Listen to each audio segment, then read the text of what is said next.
At this moment, the Auditor General's report is possibly the most important document in Barbados. The independent report aims to strengthen public accountability by highlighting issues pertaining to waste or abuse of government funds and recommending regulations to ensure that there is transparency in the financial affairs of government.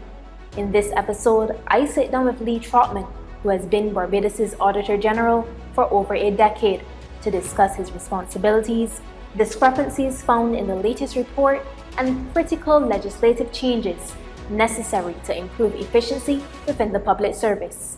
I'm Krystal Hoyte, and this is In the Know.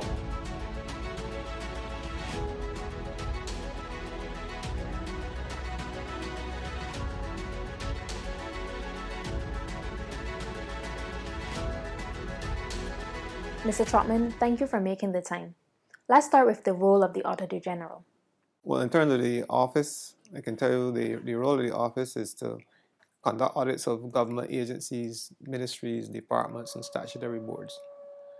This is mandated by legislation, and at the end of a year, which is the 31st of December, my office is required to submit a report to Parliament, basically outlining my findings in terms of the reviews that we would have conducted.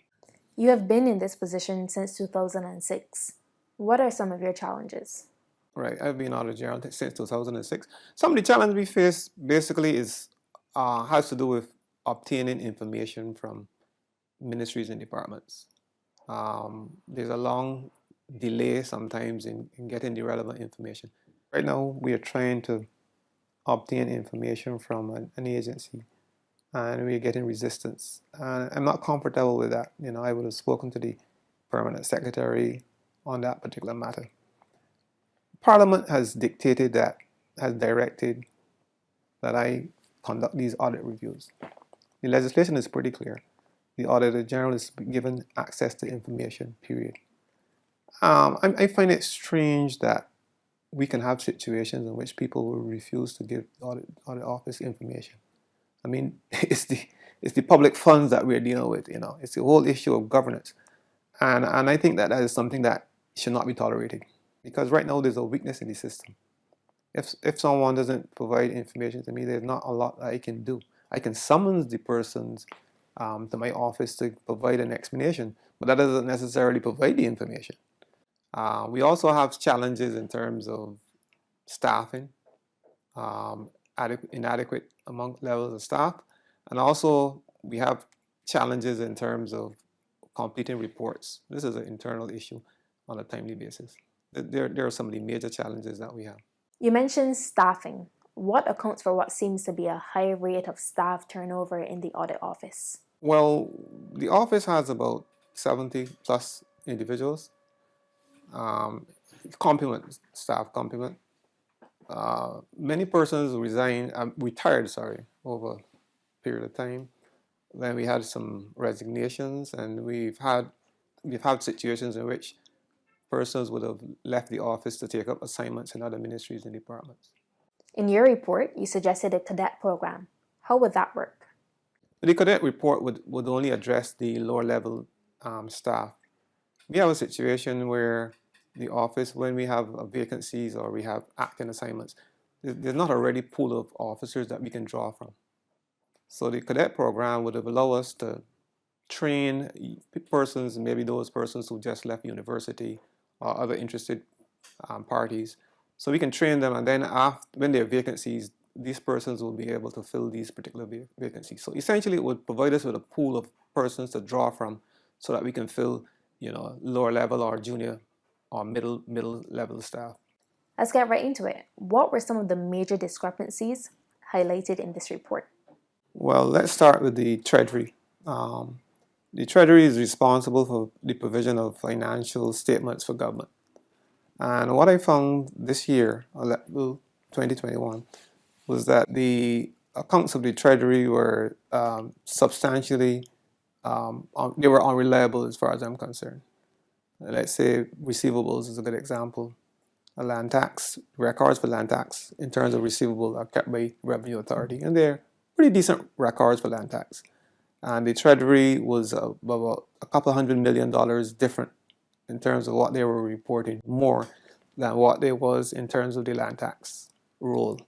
So the information from the Treasury in that regard, it was not only land tax, but also some of the other receivables, corporation tax, that were substantially different, and this made that information very unreliable. The other issue with the Treasury had to do with the whole issue of pensions, payment of to persons, payment to the account of the person, to the account of persons who were deceased. We mentioned that there were approximately 34 persons that we would have discovered, and for total payment of approximately $3.9 million, close to $4 million. I might add though that this related to the Treasury and not national insurance, because the Treasury is responsible for paying government workers their pensions. National insurance also has, as you would know, a pension scheme as well. We did find there were issues though with national insurance in terms of payment of pensions as well, to the accounts of persons who were deceased as well. We didn't necessarily quantify the amount, but there were issues as well in terms of payment of persons, the accounts of persons who were deceased. Another one of the discrepancies that you noted in this report was that financial statements were not up to date for government departments and statutory corporations. Right. So we have this situation has been ongoing for years. We've had some agencies who are about 10 years in arrears. National insurance would probably be one of the main ones, but also some of the other large corporations like Water Authority, they're in arrears, QEH, they're in arrears, National Housing, they're in arrears. So we have a lot of the large state enterprises whose accounts are not audited on a timely manner. What are the implications of these financial statements not being submitted? Right now, in terms of reports, there are not many reports that these agencies make available for the public or for Parliament. So the financial statements will be one of the major reports that would come out of these agencies. The absence of these reports, it means that the auditors who are employed to ensure that the numbers, the financial statements are pretty accurate or at least fairly stated, they are unable to do that. Or there may be discrepancies that would have occurred in these agencies that would not come to light because these financial statements have not been audited. We're not sure what is happening in that organization totally. We don't have that clear picture of what is happening financially in the organization. And as I indicated, it could be errors or it could be fraud that could actually go undetected. So you don't have a clear picture of the financial state of the particular enterprise, for instance, because the information is dated. So decision makers, let's say government, might want to intervene and they might want to use the information if the information was up to date for whatever purpose, but they can't because the information is not available. So it's very important that these agencies are audited. It's part of the whole governance and stewardship, good stewardship, in the private sector. Sometimes 3 months after the close of the financial year, at least that's the standard basically. You should have your accounts audited at least 3 months after the close of the financial year. So if you are being audited 10 years, 5 years, 4 years, that's not satisfactory. In order for the audits to be conducted in a timely manner, I need to have the financial statements and supported information. If that's not available, then obviously my office cannot conduct an audit in a timely fashion. If you look at the Public Finance Management Act, there's a post called Controller General. Many persons might not be aware of it, but in that particular post, the Controller General also can conduct reviews as well.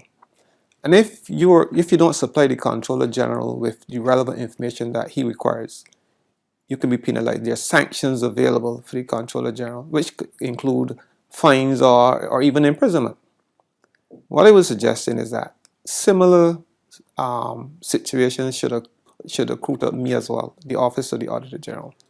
We should also be in a position that if persons willfully or refuse to submit information, there's credible sanctions available, right?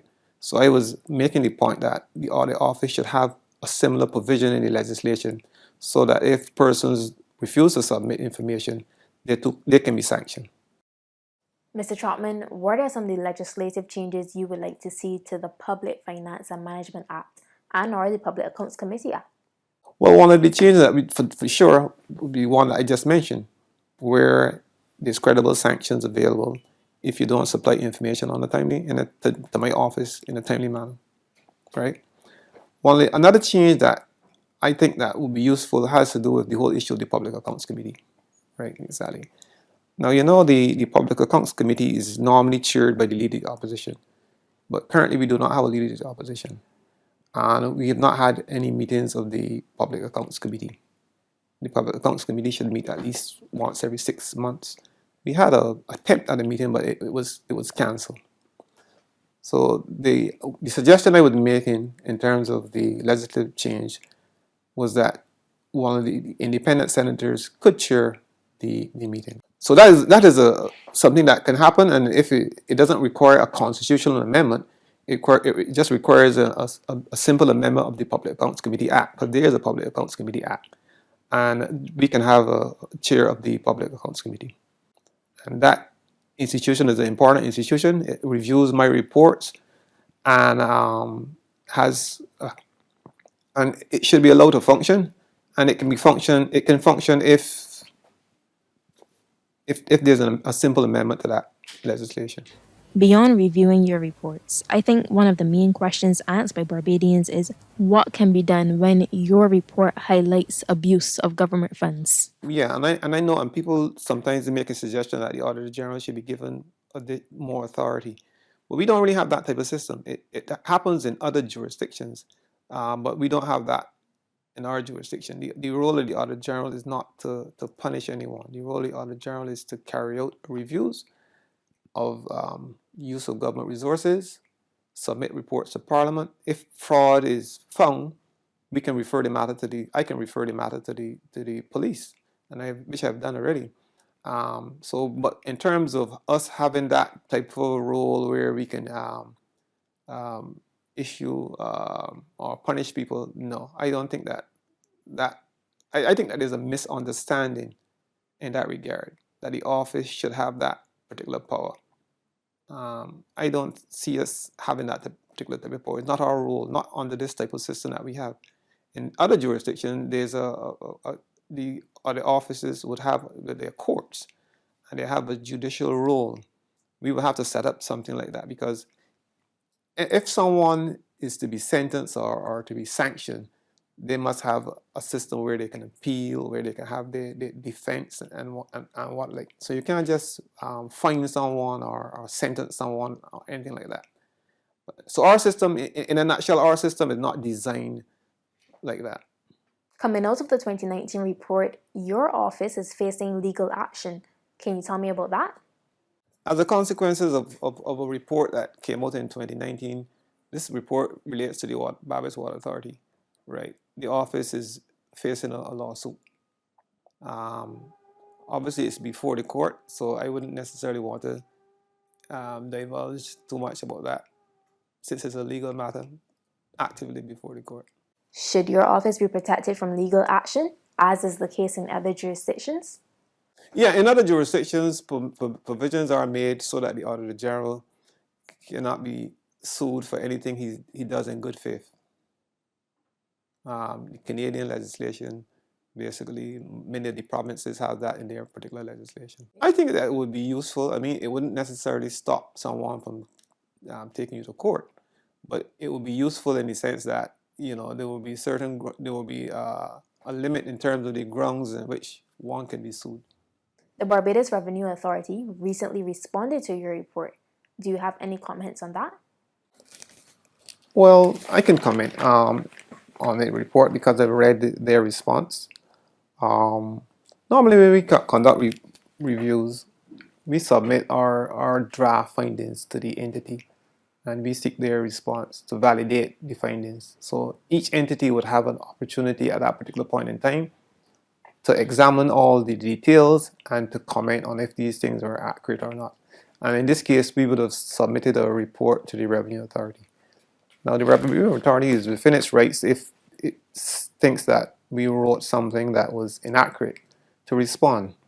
But I note that when I looked at the response from the Revenue Authority as it relates to the wire transfers, I wasn't particularly comfortable with the part of their comments.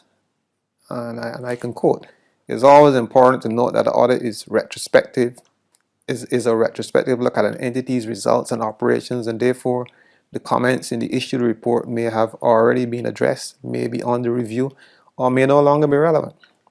The truth of the matter is that what we would have reported was at a particular point, a junction in time. It was at March the 31st, 2021.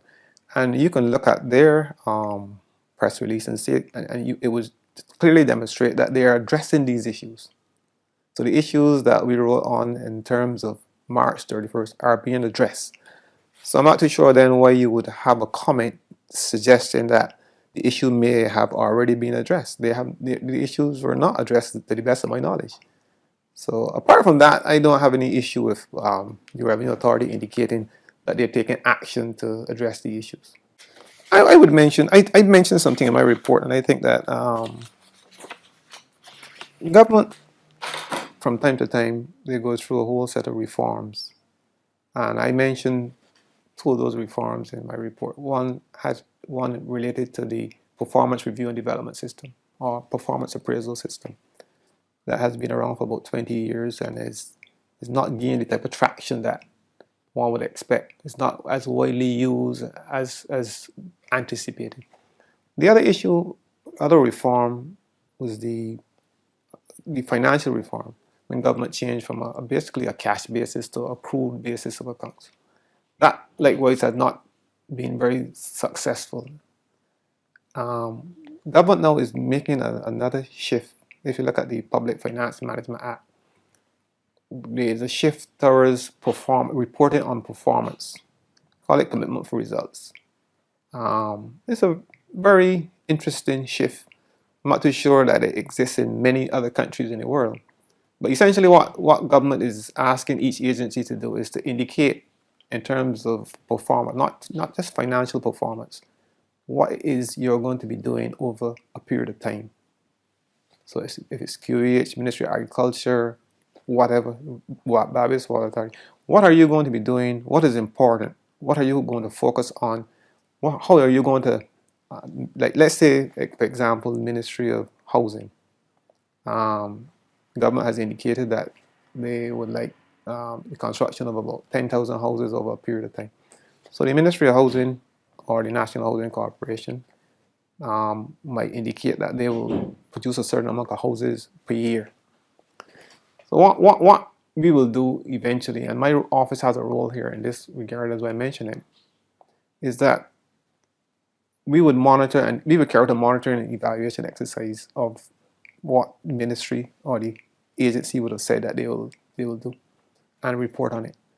So the role of the audit office is drifting in a way, in a sense, is expanding.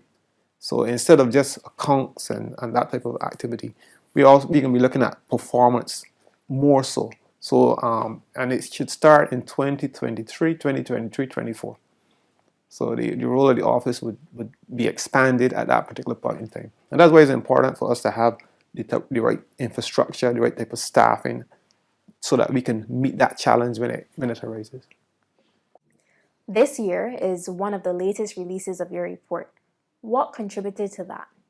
And I would unreservedly apologize for that. I would have spoken to my staff and said, look, we can do better than this, So if my department is not performing as it should, I'm a person willing to admit that we are late. But there were some extenuating circumstances. That there would have been the whole issue of COVID and the whole issue of working from home. It sounds like something that is quite easy to do, but not necessarily, because we didn't have initially the resources or the systems in place to allow for effective working from home. That would have played a significant part in it. It's not the only issue, but it did play a part.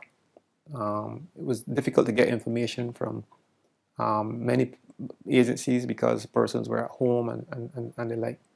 And then we were under lockdown for a bit. So that was part of it. The other part has to do with the shortages of staff that we have. Because in a sense, we have the quality review officer position is not quite currently filled. So therefore, you will find that myself, I would have to do a lot more editing of reports than I would normally have to do. So that's an area that we are hoping to have that position filled, hopefully this year sometime. I think that will help a lot. So mainly the COVID is mainly the access to information, and it's mainly a lot of time that had to be spent editing reports.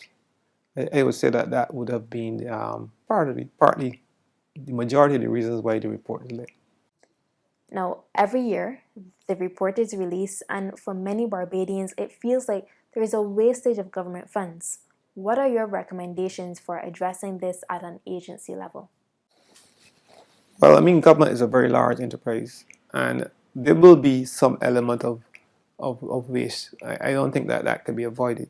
What we should try to do is to minimize it. Each head of department, each permanent secretary has to do is to ensure that they have systems in place that would look at weaknesses in their systems so that they can address some of these issues.